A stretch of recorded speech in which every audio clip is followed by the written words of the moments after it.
Now, as I said, I'll finish with this. We got to hold people accountable. But you know what my ultimate goal is? Is to transform this city so we cut off the pipeline of boys between the ages of 10 and 19 being either victims or the perpetrators. So, yeah, it is personal. Black death has been unfortunately accepted in this country for a very, very long time. We had a chance 60 years ago to get at the root causes, and people mocked President Johnson. And we ended up with Richard Nixon.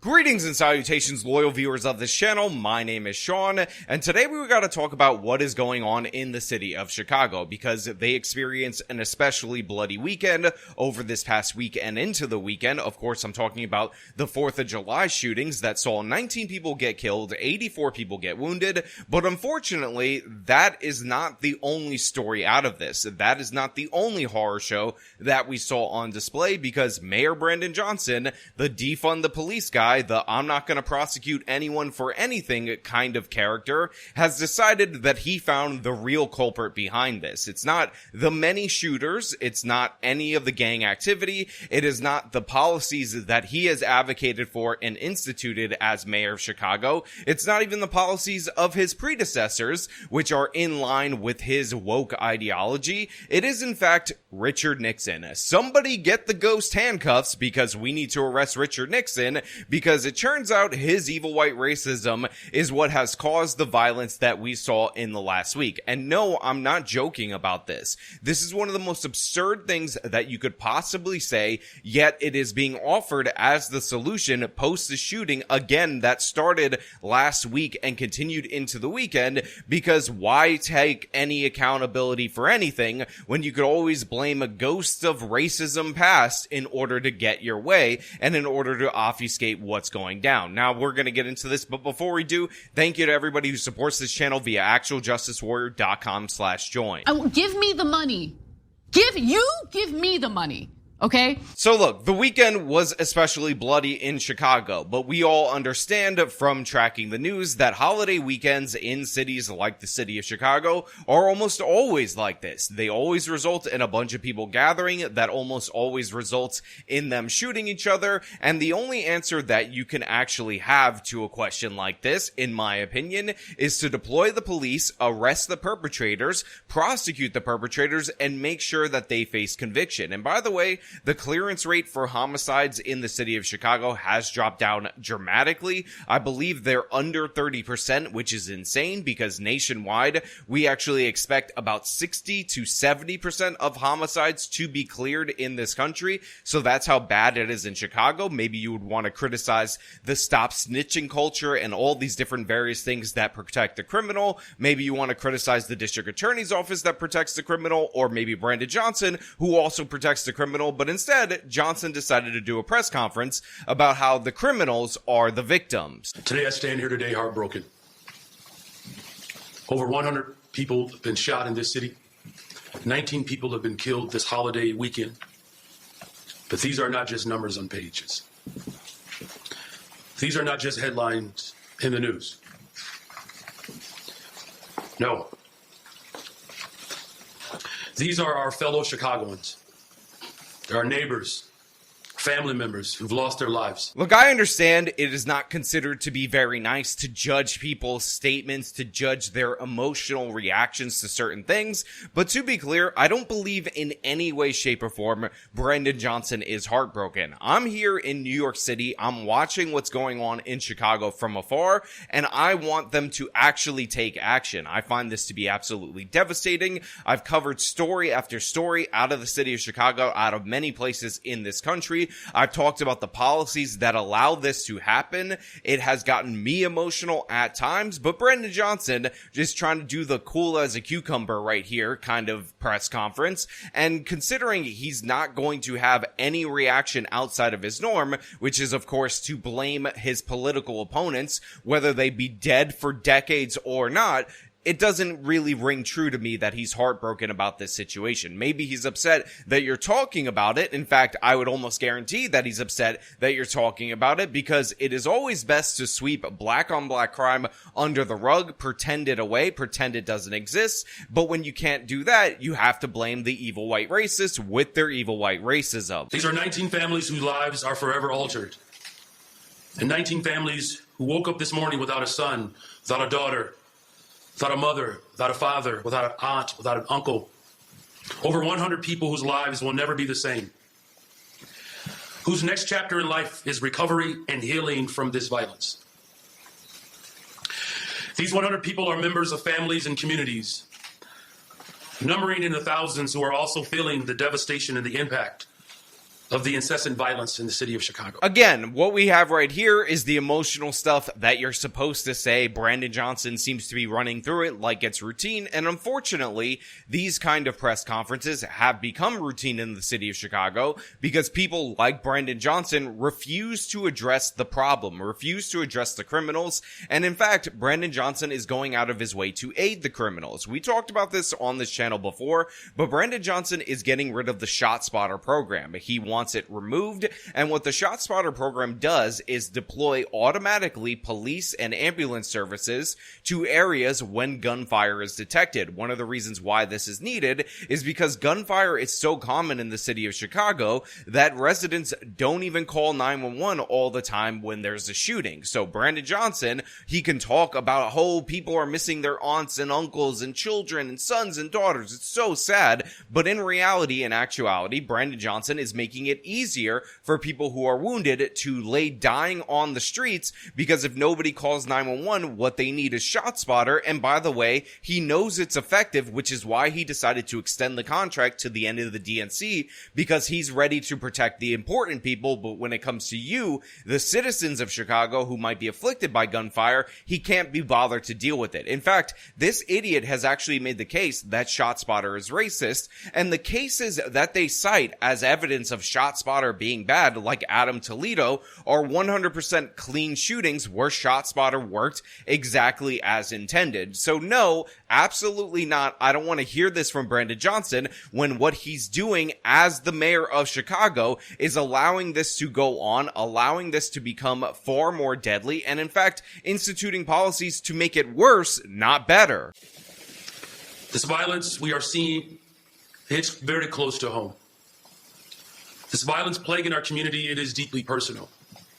This is not about just simply tallying our pain. You know, I've spoken a lot on this channel about how a lot of times what we see is that black populations are the least in favor of policies like defunding the police, and typically they will vote for the more conservative candidate or the more moderate candidate within the Democratic Party, and that usually is an indication that these policies are the policies of the elite, who are often very much not black. But in this particular instance, the most crime-ridden areas, the people suffering the most from this gun violence, voted overwhelmingly for Brandon Johnson, specifically because he ran a very nasty racialized campaign. So in this particular instance, I know people are going to type this in the comments, they voted for this, I understand that, but the fact of the matter is, this is the United States of America, this is a major city in the United States of America, and we should not be allowing this to go completely unchecked. Now, of course, they have a Democratic governor in Illinois, so obviously there are limits to what the governor is going to do in this situation,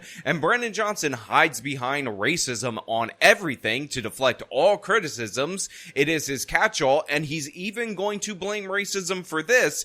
Don't worry, it's coming. This violence that happened this weekend did not happen in a vacuum, however. No, it didn't. We are standing here today talking about a violent weekend because of generations of disinvestment and deep disenfranchisement in the exact communities where so much of the violence is taking place.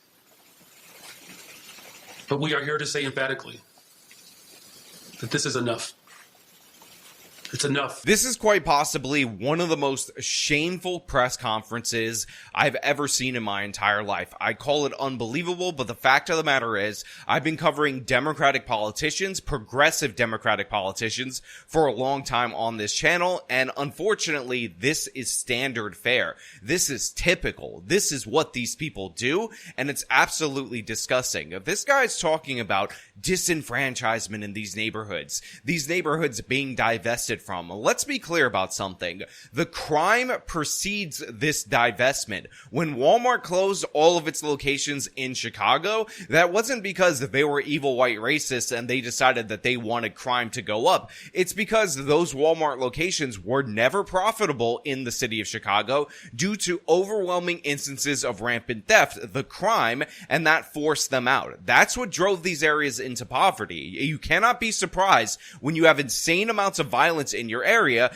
that people don't want to open up businesses in that area. Well, I guess you can be surprised if you're an absolute buffoon like Brandon Johnson and you're at the point where you're deciding that maybe you want to open a government-run grocery store in a major city that should easily be able to support a grocery store because of all the closures, but you never want to address the crime, the thing that's actually causing this. So no, absolutely not. This is not due to divestment. This is not due to poverty. We don't need to go out and arrest poverty. We don't need to find a description for it. We need to find a description for all of these suspects who shot these people, who ended up killing people over this holiday weekend. You need to do something about that, Brandon Johnson. Actually hold those people accountable instead of trying to hold abstract concepts throughout history, most of which you've made up and you're completely wrong about accountable, you absolute buffoon. When this reckless violence ravages across our city at this magnitude, we are losing a piece of the soul of Chicago.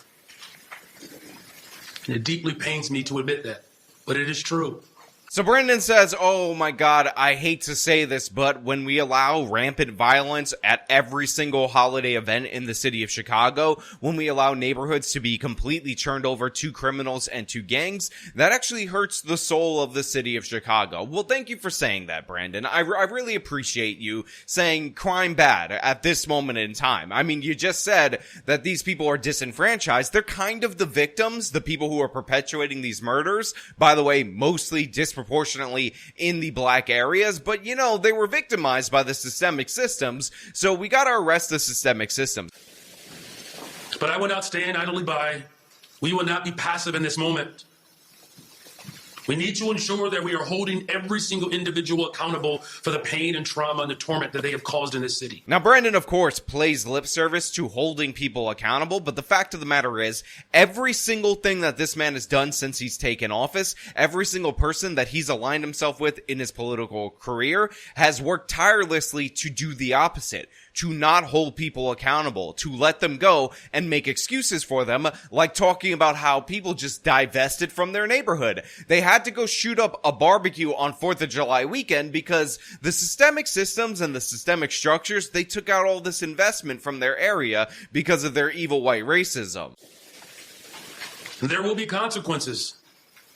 There will be consequences for the violence. We will not let criminal activity ruin and harm our city.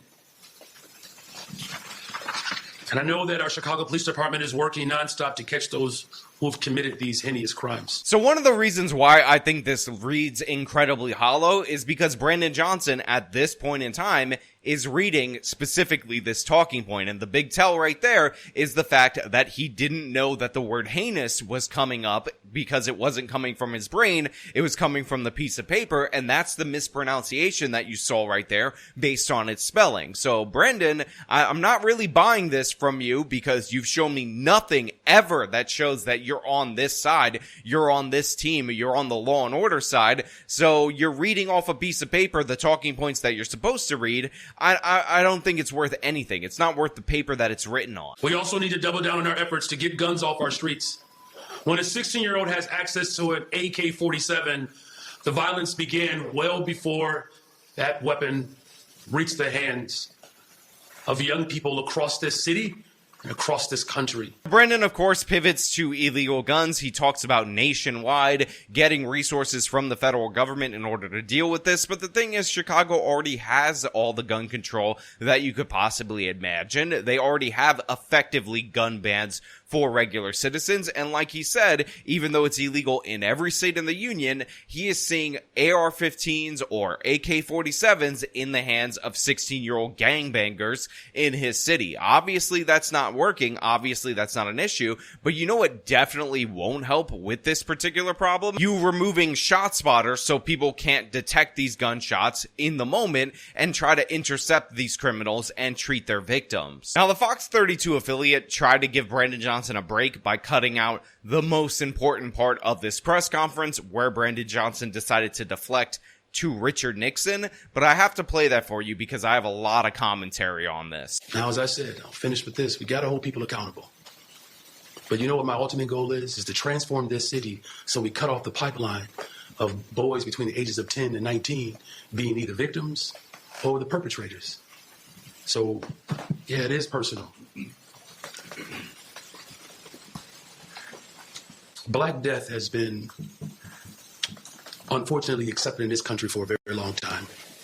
We had a chance 60 years ago to get at the root causes, and people mocked President Johnson. And we ended up with Richard Nixon. I'm going to work hard every day to transform this city. That's what it takes to build a better, stronger, safer Chicago. I need everybody to step up. So Brandon Johnson says, 60 years ago, we had a chance to get at the root causes, but people mocked Lyndon Baines Johnson for trying to do so. But the thing is, the Great Society passed into law. Lyndon Johnson got his way. Welfare spending, all of this in the name of addressing root causes when this was the dominant ideology in this country, did not go away and then there was a crime wave. It is the thing that led to the crime wave, or at least correlates strongly with the crime wave. So Brendan is completely wrong. Richard Nixon was a response to the criminality. The crime spike happened after these welfare programs were instituted. After everything Brendan Johnson is in favor of was implemented, that's when we saw the problem. Again, anybody can look at the data for themselves, anybody can understand when Lyndon Johnson was president, and anybody can figure this out. But here's the most crucial thing, because a lot of people accuse me of not caring about root causes enough and not talking about it enough, and the reason I don't care about root causes, or I don't talk about them, not enough, I talk about them the appropriate amount of time, is because root causes only matter if the most efficient way to address a problem is to target the root cause. So even if we bought into Brandon Johnson's premise that the root cause of crime is poverty and Lyndon Baines Johnson's welfare programs being instituted, which they were, would fight crime, which they didn't, even if we ignore all of that, the fact of the matter is we spent trillions of dollars on that strategy. It didn't have any impact on crime. So even if it took a little bit more money or a few more trillions in that direction, that is not as efficient as greeting the problem where it's at on street level with the police. Think about it like this. If somebody is diagnosed with HIV, we don't do nothing except for look for a cure for HIV for that individual, even though a cure, which would actually address the root cause, the viral infection, would solve all their problems. What we do is we aggressively treat the symptoms in that person so that it doesn't progress to full-blown AIDS. And the reason why we do that is because it's much more efficient to aggressively treat the symptoms, and we can all but nullify the negative consequences of the infection with a solid treatment regimen. The same is true, and I've talked about it in relation to earthquakes. We know for a fact, unlike in the instance of crime, where people speculate that it's poverty or racism, even though crime spiked dramatically as poverty and racism went down in this country, that the root cause of earthquakes is shifting tectonic plates beneath the earth. But if I gave you $20 billion in order to deal with earthquakes, you would likely spend a huge amount of that money on earthquake-proofing buildings, because controlling tectonic plates is likely far more costly, far more inefficient than actually dealing dealing with the symptoms, dealing with the consequences of that criminality. So Brandon Johnson is wrong on two folds already. He's wrong on the root cause. He's wrong on the relationship between crime and the Great Society welfare programs. And he's wrong to blame the ghost of Richard Nixon. But he's also wrong in that even if he were right about root causes, that doesn't necessarily mean that's the most efficient way to address the problem. On top of that, if you were to make the case that poverty is such a driver to crime that we need to deal with poverty, or we need to factor that into our analysis, then Brandon Johnson would be wrong in a third way. Because if you have something that makes you more predisposed to commit crime, and it's that big of a factor, the last thing you want to do is go easy on people with that contributing factor. Think about it. If we have repeat offenders, like let's say a sex offender, and we know for a fact that that person is going to repeat offend, we don't go easier on them. We go harder on them because we understand that we have a good degree of certainty that that person is likely to do it again, even though they might have something in their past that's triggering them to have that predisposal to commit those crimes. The same thing is with serial killers. Why would we go easier on people who are more likely to commit crimes based on whatever factor you want to add in instead of harder on them? So even if we were to buy into this ideology that it's poverty and we need to arrest poverty and we need to go after that because that is making people commit crimes and it's such a strong incentive for them to commit crimes, the logical response is not to go easier, it's to create an even bigger disincentive in order to combat that incentive that poverty creates, which means we would go harder on these people, not softer. So in every possible regard, Brandon Johnson is dead wrong, and it's insane that this guy would be talking about Richard Nixon, of all people, for the problems in his city today. It's absolutely disgusting, and honestly, this guy's an idiot. He doesn't give a damn about the lives of people in Chicago. All he cares about is his ideology, going after the white man, blaming evil white racism, and deflecting all criticism away from himself. But you know what? Those are just my thoughts. I want to know what you guys think down in the comments below. If you like this video, show them by leaving a like, subscribe for more content, follow me on my social medias, support me via the support links in the description of this video. This has been me talking about the insanity of Brandon Johnson. Till next time.